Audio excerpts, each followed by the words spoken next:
mu barkanmu da yawar haka. Sadiya Umar Faruk ta magantu a inda take cewa yana da wuya ka samu ɗan Najeriyan da bai samu tallafin gwamnatin tarayya ba a lokacin kullen annobar corona. Ni da kaina na zaga jihohi 36 na raba musu kuɗi, in ji Sadiya Umar Faruk, ministan jin kai da walwala. Shin kana ganin wannan magana gaskiya ne? A ce duk wani ɗan Najeriya ya ƙara da wannan tallafi na cutar corona a lokacin da ake kulle?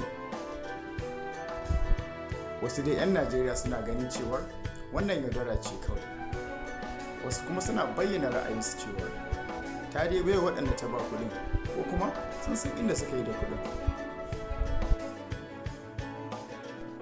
Kar ka manta ka danna mana subscribe a wannan channel ɗin tamu mai albarka, don muna samun ƙwarin gwiwa tura maka bidiyos masu mahimmanci da suka danganci al'amura na yau da gobe na gida da waje. Mun gode.